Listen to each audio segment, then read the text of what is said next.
ایک صاحب نے بتایا کہ وہ ایک خاتون تھی گوری، تو اس کا فون آیا آفس میں میری کلیگ کے پاس کہ میں بیمار ہوں، مجھے مرنے والی ہو رہی ہوں میں. تو کہتے ہیں میں نے اپنی کلیگ سے کہا تمہاری ماں بیمار ہے، مرنے والی ہو رہی ہے، چلی جاؤ. تو اس نے کہا بھائی آج آفس ڈے ہے، ورکنگ ڈے ہے، چھٹی کا دن ہوتا تو میں چلی جاتی.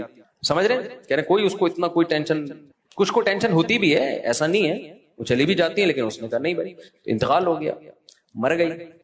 تو اچھا یہ کامن ہے، کوئی پورا ملک نہیں ہلا ان کا. ہم غریبوں کی طرح، بے وقوفوں کی طرح، جیسے ہم لوگ ہیں نا نیچ گھٹیا پرانے زمانے کی باتیں کرنے والے، 4 شادیاں، 19 بچے، یہ ہم لوگ ہیں گھٹیا سوچ کے. مولانا طارق مسعود اور ان جیسے بے وقوف. گورا ان چیزوں سے آزاد ہو چکا ہے، وہ ترقی پہ بلیو رکھتے ہیں، وہ ہماری طرح گھٹیا سوچ کے.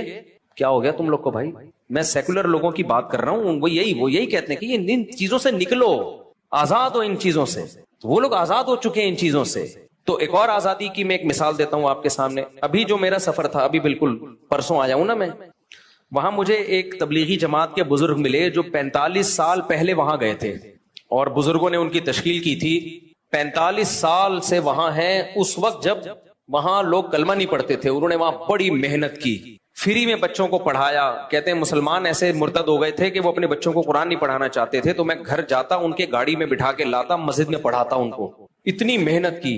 اس محنت کا صلہ آج نظر آ رہا ہے. ایک علماء کا ایک پوری جماعت تیار ہو چکی ہے دینداروں کی، وہ بڑی قدر کرتے ہیں کہ انہوں نے ہم پہ بڑی محنت کی ہے. انہوں نے مجھے واقعہ سنایا 80s کا. اب تو وہ اور ترقی، وہ اس وقت تھوڑے سے دقیانوس ہوا کرتے تھے وہ گورے، اب تو الحمدللہ وہ اس سے بھی آزاد ہو گئے. تو کہتے ہیں کہ میں ایک ہاسپٹل میں تھا، تو ایک گوری لپسٹک پاؤڈر لگا کے بالکل چھمک چھلو بنی ہوئی آئی ہوئی ہے. میں نے کہا کیا ہوا؟ کہہ رہی ایکچولی رات کو نا میرے ہسبینڈ کی ڈیتھ ہو گئی تھی. تو انگلش میں بتا رہی تھی نا، مجھے پوری انگلش تو میں اس کا نہیں وہ کر سکتا، میں تو اردو میں ہی ترجمہ کروں گا. ایکچولی رات کو میرے ہسبینڈ کی ڈیتھ ہو گئی تھی، تو اس کی ڈیڈ باڈی یہاں پڑی ہوئی ہے، تو مجھے سگنیچر کے لیے بلایا ہے. ہسبینڈ ساتھ ہی رہتا تھا. کہہ رہے میں نے کہا ہسبینڈ کی سچی مچی کا ہسبینڈ تھا یا کرائے پہ لیا ہوا تھا، یعنی ادھار لیا ہوا تھا؟ یہ کیفیت تو نہیں ہوتی عورت کی جب. تو کہہ رہی ہے ایکچولی وہ اب مسئلہ یہ ہے کہ مجھے آفس کی دیر ہو رہی ہے، اور یہ نا سائن کرنے میں دیر لگا رہے ہیں. میں ان سے کہہ رہی ہوں بھائی سائن کرواؤ مجھ سے ڈیڈ باڈی کو جہاں ٹھکانے لگا، مجھے آفس کی دیر ہو رہی ہے. سمجھ رہے ہو؟ اسی وجہ سے انہوں نے ترقی کی ہے.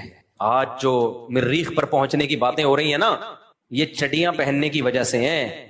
اور ہم لوگ ابھی تک برقعوں میں الجھے ہوئے ہیں. ماں اور باپ، پرمپرا، خاندانی روایات، بھائی کو دیکھ کے سر پہ دوپٹہ رکھ لینا، باپ کو دیکھ کے نظریں حیا سے جھکا لینا، باپ کی ڈانٹ یہ سوچ کے برداشت کرنا کہ باپ کی ڈانٹ پہ جنت ملے گی. اللہ نے ماں اور باپ کے سامنے اف کرنے سے بھی منع کیا ہے. نہیں آ رہی میرا خیال ہے بات؟ گورا ان سب چیزوں سے کیا ہو گیا بھائی؟ بولتے کیوں نہیں؟ آزاد. لہذا اگر لاشوں میں کیڑے پڑ گئے تو یہ نیچرل پروسیس ہے. آپ لوگ سمجھتے نہیں ہو بات کو، نکل پڑتے ہو رات کو.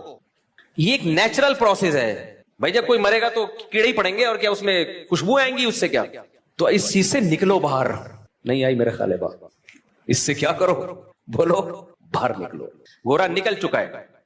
ان کے ہاں یہ کامن ہے یہ واقعات. بڈھا مر گیا بیچارہ، 3 دن بعد بدبو سے پتا چلا کوئی مرا ہوا ہے.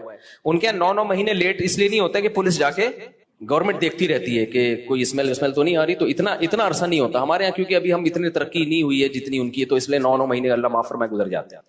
تو یہی ہمارا سیکولر اور لبرل طبقہ چاہتا ہے کہ ان مولویوں سے اپنے آپ کو باہر نکالو. یہ مولوی تمہیں 4 شادیاں اور 19